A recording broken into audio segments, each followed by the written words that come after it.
Welcome to Pera's Playbook. This is your host, Alex Pera. Let's open up our playbook and see who our guest is. Please enjoy.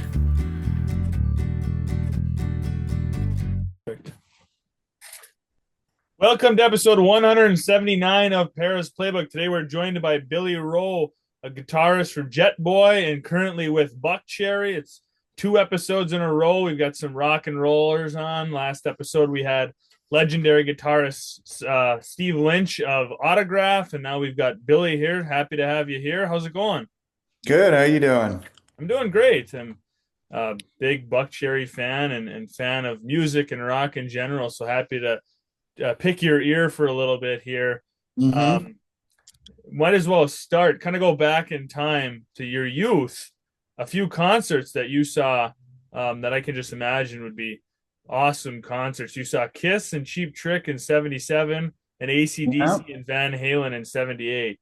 And I always think, like, man, wouldn't it have been awesome to be at one of the first Kiss concerts or, back in the early days? And you were pretty close there with 77. So those had to just be awesome as a kid to see those.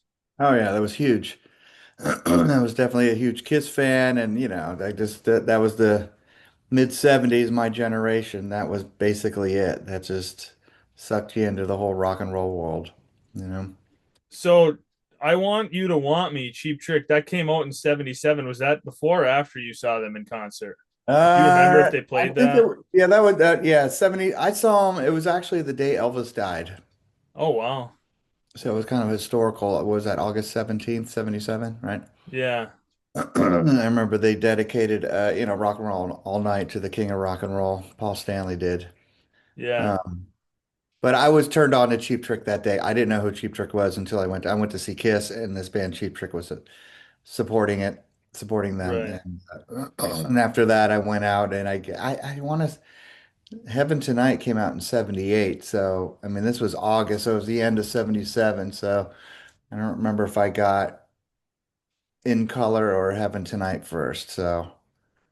Right. Well, 77 would have been before they really got big. That would have been when they were just getting started a little bit more than once Yeah, I they mean, Kiss started. was a big break for them. I believe that tour was a big one that really kind of broke them to the next level.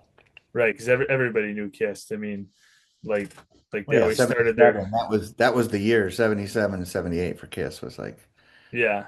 here. Yeah, that they had their best stuff out. I mean, they had some tunes in the '80s that are pretty good, but I mean, all their best stuff was out by the late '70s there. hmm Um, Yeah. I and I mean, guess you could, there's people that will can argue that with you, but you know, yeah, there's people that got turned on to Kiss in the 80s, the right. non-makeup era. So it's just, when you're a kid and you get exposed to something at a young age, you kind of that's a magical moment, so you hold on to that. Yeah, and I like some of that stuff. I like all night and lick it up and let's put the X in sex and forever and I think that's good stuff. But I really like the first album and Love Gun and Destroyer and all that stuff. I think it's the best Kiss. Yeah, that's the true Kiss for me as well. So Yeah. yeah, And then AC/DC and Van Halen. So I read in a different interview you said that at the time you didn't know who AC/DC was. no, mm-mm.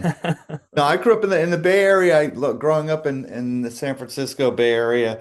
I mean, that was the godfather of concerts was Bill Graham. So he would put on these summer. They were day on the greens, dog days they called them, and they'd be like one, two, three, and four through the summer, and it would be like basically a festival, but like more of a mini festival. It'd be like five bands on it maybe. So I was a big again. I got into Aerosmith, and I went to see Aerosmith. They were the headliner, and I think Van Halen was first or AC. I can't remember. I have to look at the lineup, but it was Van Halen, AC/DC, um, Foreigner, Pat Travers, and Aerosmith. Wow. So I didn't know who Van Halen and AC/DC were, but after that, it was, that was basically the new ones for me. Yeah. And were you playing at this time? I mean, were you already into guitar and everything? Not really, 78, I would have been like 12, I was pretty young when I started going to shows. So, yeah, I was, you know, a little bit dabbling a little bit, but nothing serious.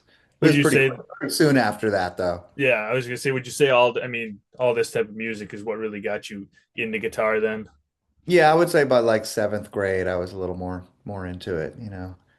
My buddy was playing drums, and he picked up that, and a few friends all kind of picked up a different, bass, drums, guitar, and we used to jam, do covers as kids, like seventh, eighth grade, Right, in play high people's school. backyards or whatever. Yeah, exactly. Just kind of jam in a room, as long as you Yeah. can do that. So Yeah. your first band that had some big success would be Jetboy. You guys were part of that kind of late 80s rock scene on the Sunset Strip, that kind of explosion of hard rock, and some Hmm. people call it glam metal and hair metal and all the different terms, but Yeah. kind of that Right. explosion. You guys had to deal with Elektra Records, big record company. I know it was hard to sign record deals at that time. So when we talk about kind of Jet Boy and that whole rock metal scene there. Right. Yeah, I mean it's known in LA as the big scene in the 80s, and I was on my last year of high school when Fernie and I met, who we formed Jetboy together. And we used to go take drives down to LA with our friend Diane, who was a big Wasp fan. And this is 1983. So this isn't even, I guess I was like a junior, or I guess I was a senior in high school, and then going into the next year, 84 would have been graduating year. So we go down to LA to Wasp would be playing at the Troubadour and looking for singers, and you could see like there was a big buzz going on of just LA was always just more exciting in a lot of ways than where I grew up in San Francisco. Even though most of there's a lot of it's a pretty big music city, actually probably bigger than LA. It's San Francisco, the Bay Area, and that's where Fern and I befriended Izzy and Axel, and we were all into the same kind of underground music at the time. We weren't super into the big mainstream stuff other than like, Prince, Billy Idol, like the newer stuff. We were really into like Hanoi Rocks and Kicks and bands like Girl and Lords of the New Church and all that. And that's kind of where we went down there looking for singers, stayed in touch with these guys, and then eventually Jetboy was complete, and um, we started just gigging the Bay Area and built up a following pretty quickly. And then we started going down to LA to do shows.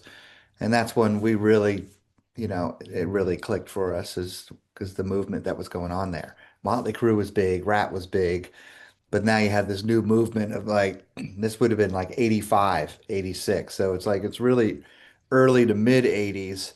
And you had Guns N' Roses, LA Guns, Faster Pussycat, Poison. We were like the new school of bands that were playing the clubs and starting to pack the places.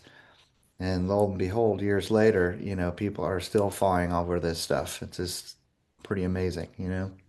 Yeah, I was talking about that with Steve of Autograph, kind of how like this all this hair metal and 80s rock and people just love Mhm. it. And I mean, you've got channels on Sirius XM dedicated to it. You've got Yep. music festivals every summer Hmm. that people are just selling out, and they're just packed shows. Hmm. People still, I mean, they just love the music, like you said. It's just it's um yeah, I love it. My parents were listening to it and I got hooked into it, and I feel Hmm. like it just keeps getting passed on, Yeah, I mean generation to it generation. was a magical time, really. I mean, the 70s had that movement of the 70s rock, and then you had the 70s punk movement, and all in the East Coast, New York. And then, you had the movement in the Bay Area as well, in the 60s and even through the 70s and all that. And then in the 80s, it seemed like a lot of stuff shifted to LA, where you had the Van Halen, that was late 70s, but 80s still, And then you had Motley Crue and Rat and just this whole movement of bands, Black and Blue. They were Portland, but still, everybody moved to LA. And Yeah, it just became massive. right. That's when And the you guys label really putting stuff out and having success with it. and you guys played shows with a lot of these bands, right? Guns N' Roses and all the Yeah. different bands you guys mentioned Hmm. there. Yeah, I mean, we were kind of like there was kind of like the big five of that era was Jetboy, Poison, GNR, Lely Guns, and Faster Pussycat, and then you had the Warrants and Autograph and just some of the well, I don't Autograph was what was their first record? Was that like 80 what? They were a little bit earlier, I They think. were a little bit earlier, so they kind of fall into more of that Motley Rat era, Wasp and Quiet Riot and all that stuff. But our Yeah, our movement was a little more gritty and a little more street, you know. On those bands I yeah, just mentioned, we were very tapped into punk rock as well. 70s punk, the Pistols, the Clash, Gen X, and bands like Hanoi Rocks that came along that had a big punk influence. So that was I always felt those bands as five were kind of a little bit different than what really the 80s glam, hair metal, whatever you want to call it, what it became. right. And I know some of the other bands tried to go in that other direction. Like I think I watched a documentary on might have been on MTV about kind of that whole metal scene, and it followed Skid Row. It followed the lead singer of Vixen and a couple other people mainly on that Uh-huh. documentary. And I think they were talking to who was it, John Corabi, when he was with Yeah. Motley Crue, and how they tried to put Uh-huh. out an album that was a little more punk focused, but it really didn't take off for them. Right. People wanted to hear the Motley Crue sound. They didn't want this new what they were trying Hmm. to fit into that kind of different Right. vibe. But it worked for you guys because that was your sound. That's what you came out with. People didn't know something before. They just heard Hmm. this like, hey man, this is cool. Right. Um, with Motley Crue, everyone's like, no, hey, we want to hear your old stuff. Don't switch Right. it up. Yeah. Yeah. Yeah. And it's funny, like a band like Motley Crue, that first album was really it was more of a punk record in ways, It's just Yeah. to this day you listen to it, and then they shifted into more of a whatever they honed their craft with their style, became what they became, a little heavier. So, Right. but yeah, our Yeah. movement was our era, our thing we were into that was really important to us was that a little more loose, rough around the edges and a little more street in a lot of ways. Yeah. Kind of rebellious. And I mean, that's Mm. what a lot of that music is. It's right. Party, have a good time. Mm-hmm. And I mean, if you think about all those bands you named and Skid Row or and like Mm-hmm. you said, Faster Pussycat and LA Guns and what they're singing about. I mean, it's just about having a good time and letting loose and partying and Mm-hmm. yeah, and just who Yeah, doesn't want to exactly. listen to that? It was all fun. It was good times. Yeah. Hmm. Yeah. So fast forward years later, how do you end up with Buckcherry? Well, I was friends with a few of the guys in the band, their previous bass player, Jimmy Ashers. I've known him. He's one of the first guys I met after our first show we played in LA with, Jetboy back in '85. And then Stevie and the current bass player Kelly, I've known him since 1988, when he first moved to LA and he was, doing Electric Love Hogs. And so it just came to a point a few years back. I guess it's going on 5 years that Stevie hit me up about if I was up for the idea. It was the whole COVID time. People were kind of locked down, not doing as much work and going out and playing and all that. And so it worked out good for me because I got a guitar company and I got, a business to run. And it kind of really came at the perfect time for me. Was able to just kind of ease into it with doing just a few shows during lockdown time to where we are now. Did So you it's did from you the old scene. In a nutshell, we know each other from 30 years ago. yeah. So I mean, Yeah. did you since you knew all those guys, did you follow Buckcherry and listen to their music when they were putting Yeah, I was stuff always a out? fan. Yeah, I was a fan of that first record when it came out. That was definitely against the grain of what was going on at the time. So it was refreshing and just that's just kind of it's more what I'm just into this straightforward rock and roll, just old school style stuff. So I was attracted to it real easily. So Yeah. Yeah, there's so many songs that Buckcherry has that feel like almost everybody knows. Maybe they don't know Buckcherry sings them, but if you play them that song, you play them Crazy Bitch, you play them Sorry, Lit Up, people, Yeah, oh yeah, I know that. sure. Um, right, you've Mm-hmm. got some more of those rebellious, they're great songs. If you've got a Hanging Out with the Guys and Sorry, I mean, that's a great 2000s ballad. Mm-hmm. So I mean, and if you go deeper than that, I mean, there's a lot of great stuff that isn't more the mainstream stuff. Mm-hmm. Um, but some Yep. great live songs Mm-hmm. that are just fantastic, energy filled songs for concerts, like Crazy Mm-hmm. Bitch and Lit Up. A lot of energy there. Yeah. I mean, that's what the band is about. I mean, the rock and roll is a live thing, you know. It all really does come together live. It's an interaction with the audience and the band, which creates this energy. And that's the spirit of rock and roll, really, you know. Yeah, right. Yeah. Just feeding off of Mm-hmm. that crowd and the crowd feeding off of you and just bouncing back Yeah, and forth exactly. and Yeah. That's what the band's all about. It's a straightforward rock and roll band that just shoots right down the middle of everything. You know, you could be into punk, metal, rock, pop. You can easily be a fan of Buckcherry. It's like what Cheap Trick is.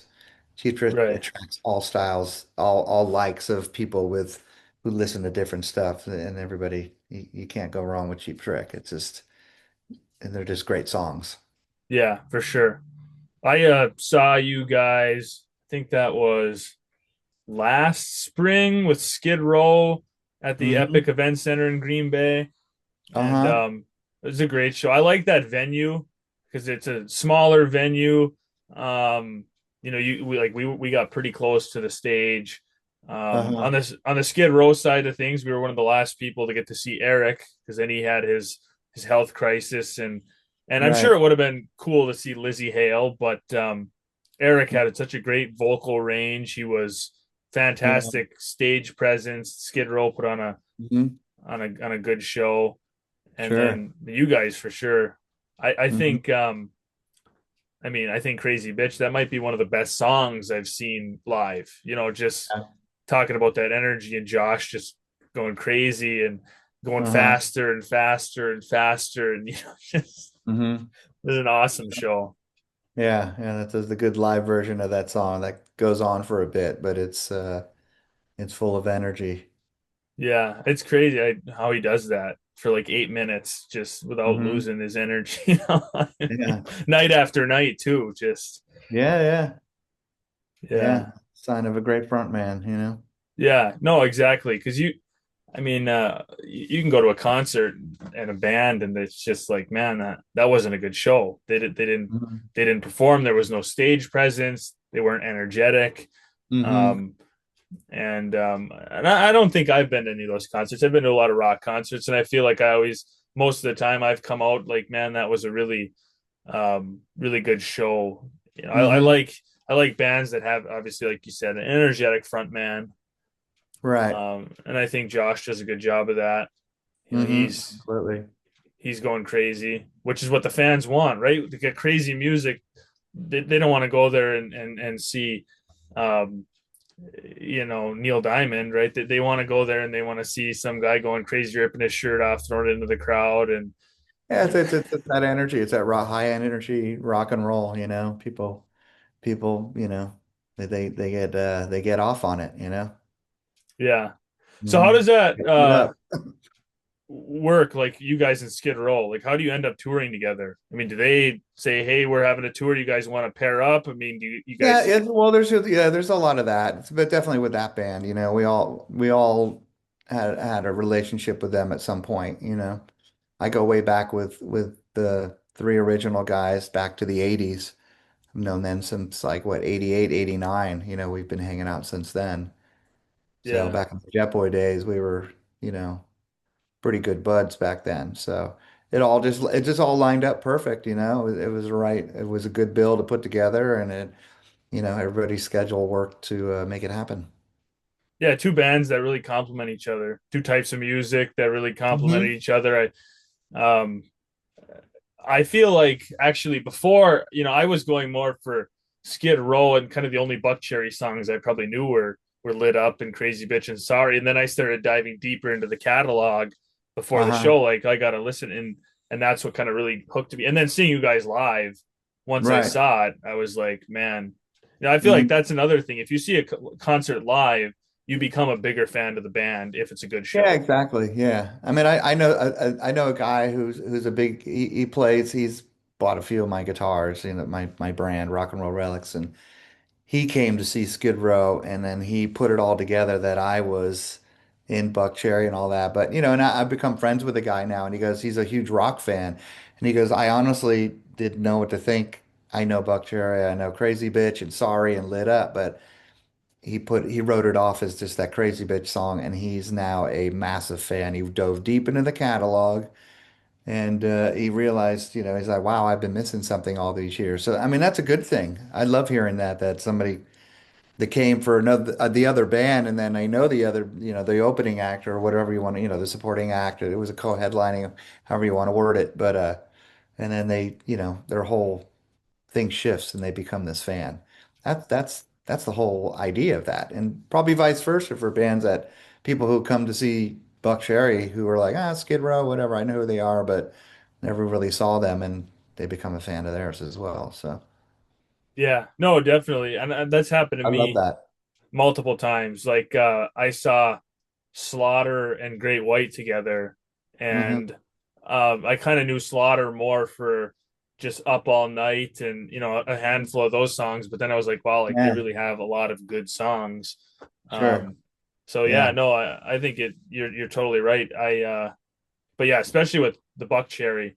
Yeah, you guys are great. Now I've got a guys' weekend coming up here, and we've got like a playlist ready for our hanging out, and it's called Drunk Dumbass Golfers, and we've got a whole bunch of Buckcherry songs that'll be All added right. to that party mix. There you go. That's Yeah. hilarious. Uh-huh. Um. So you mentioned a few times that you've got a business, Rock and Roll Relics guitar business. Where did you Yeah. get the idea to start that, and how did that kind of come about? Yeah, for me, I've always been kind of that tinkering kind of guy since I was a kid. Wood shop was my go-to when I was in school. I wasn't so thrilled to walk through the English and math class, but wood shop, I'd get there early and stay late.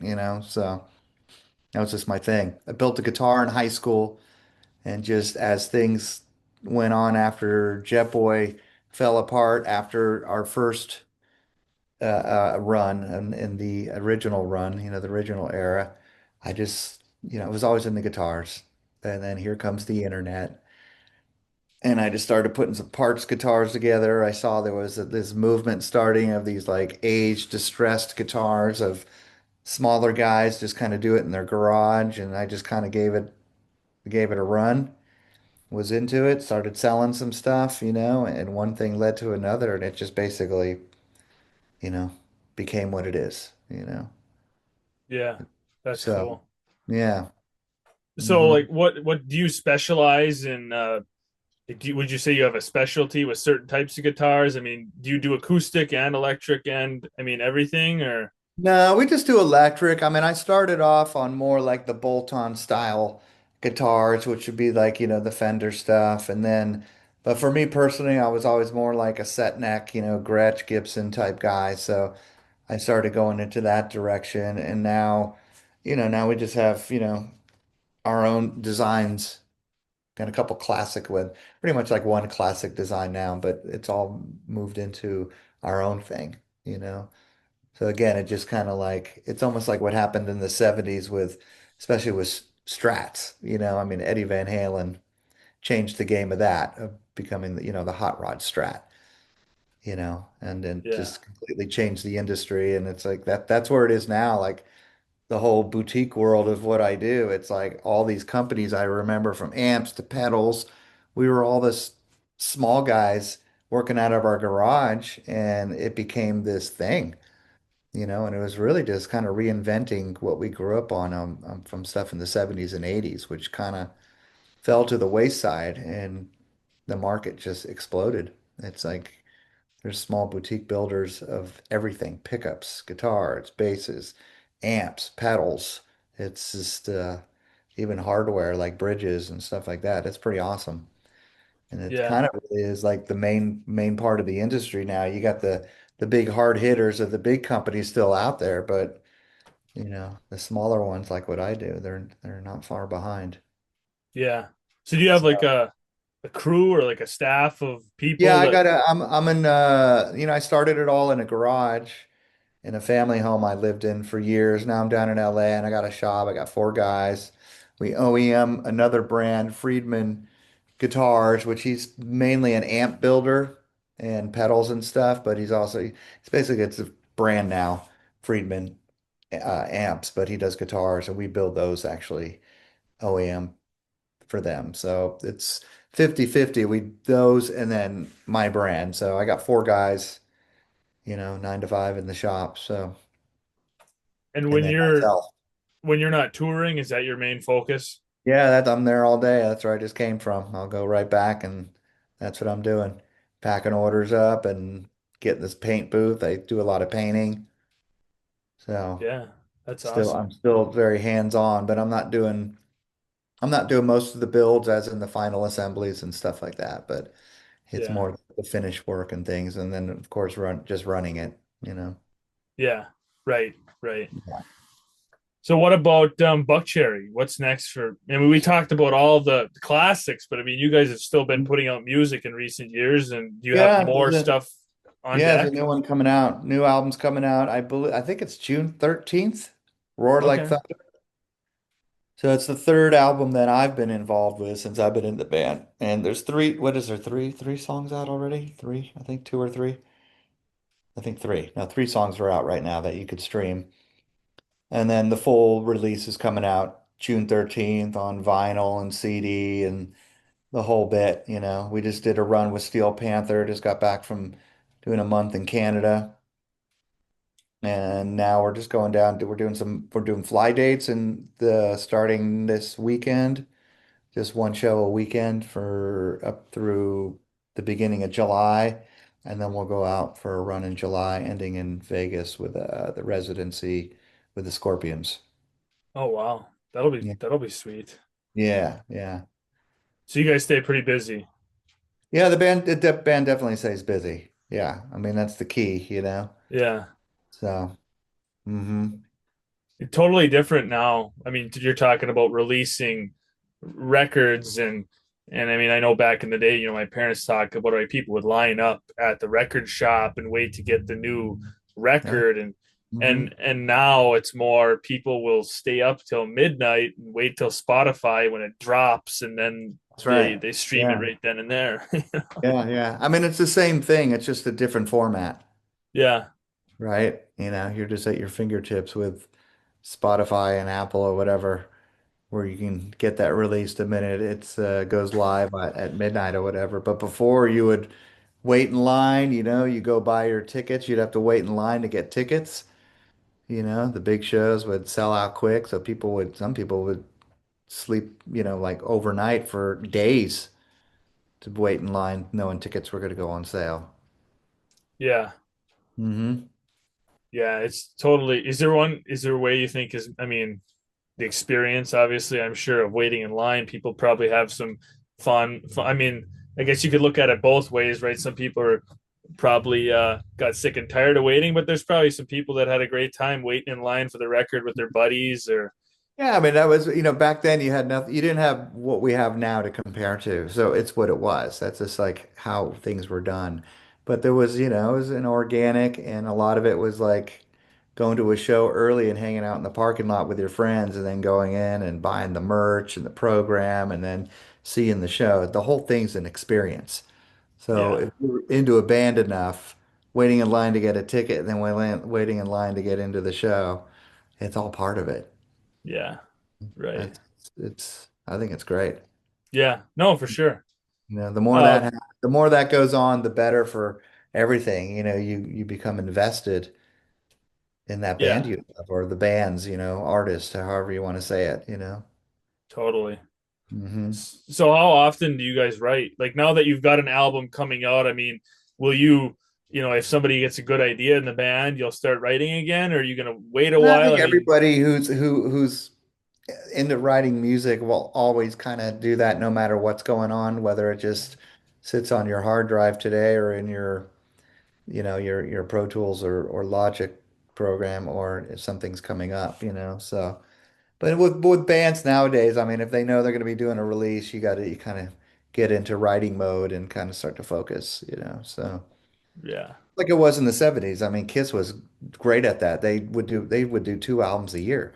So they get in their writing cycle, then tour, and then back into the writing cycle, and then tour. And it's kind of the same now with most. I mean, some bands are just putting out singles or put out a few songs here and there, and some people are doing full releases. Yeah. Yeah. It's kind of like it's kind of always nonstop when you're into the creative part of it. Right. Yeah. If you're a creative person, you don't turn that off. Right. You're just No, you don't turn it always, off. You might take a break from it because you're just. I mean, that just yeah. happens with anything. Right. So I'm sure you're obviously into golfing, so you're not doing that every day. No, Yeah. no. Yeah. Yeah. I'm sure some of us would like to, but just not, Yeah. with work and with the rest of our lives, unless you're a professional golfer, you really can't do that every day. Right, right. So it's the same, it's kind of the same thing, with anything you got a passion for. So Well, and even if you are, I mean, obviously, professional musicians, you're talking about taking a break. I mean, you can't really do anything in life every single day for the every day of the year. You'd get completely burned out, whether it was golf or music or whatever. I mean, you need breaks. You need Mhm. some time to Oh yeah, to take. recharging for sure. Yeah. It's I always say doing nothing is sometimes my favorite thing to do. Yeah. So why don't we end the episode on kind of you mentioned you're going to be with the Scorpions. You mentioned all these other bands you've toured with. Are there any bands that you haven't toured with, but you would still like to? Oh, I mean, that list can go on. We could do a whole episode on that. You could do an episode on bands that aren't even bands anymore that I'd love to tour with. Yeah. Cherry's toured with a lot of great bands through the years. I'm the newer one, so there's been great stuff that I've done with the band, like the Alice Cooper. I mean, I'm a huge Alice Cooper fan. That was fantastic. Yeah. But AC/DC, there's Aerosmith. I mean, they've played with all these guys before through the years. But up and coming, there's a lot there's a lot of good new stuff. I think there's a lot of great bands out there that I think Buckcherry would be a good package with, like the Darkness or the Struts, and there's a good handful of stuff out there that would be good to go out there and do like what we did with Skid Row, and that's all just the planets aligning and making it work, you know. Right. Yeah. There's so many factors. I'm Yeah. sure. But That go. whatever. I mean, the Stones do some more shows, doing a date with the Stones. That would be incredible. Yeah. Hey, you Hmm. never know. I'd wait in line for that myself. Yeah. Mhm. Yeah. And I mean, do you still get together with the Jetboy guys and do shows once Yeah, in a yeah. while? I did it. We did a show in March. We did a show with Rose Tattoo at the Whiskey, Yeah. and then we went up to the hometown, San Francisco, and we did a show up there with Enough's Enough. That was like I don't know, March, early March. We did that. Yeah. So if Is I that could is do it, that I'll do it. If I could do a show, I will. I mean, it used to be all I did, but Buckcherry's the priority with the playing out and all that now. So, yeah. but there's some dates in the UK for Jetboy in September. I don't think I'm going to be able to do those, but we're doing a package with Pretty Boy Floyd over there. It's like 6 shows. So that'll be cool.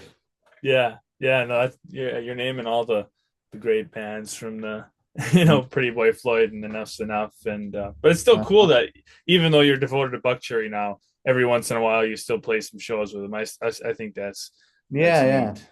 Yeah, it's Yeah. great. I mean that's the roots. Right. Right. Yeah. Where it all started for you. Yeah, exactly. Well, Billy, I appreciate you taking some time out of your day after your tour here and taking some Uh-huh. time out of your guitar building and whatnot to hop on the show. It Cool. was great talking to you. Yeah, awesome, man. Thanks for listening. Please stay tuned for more episodes soon.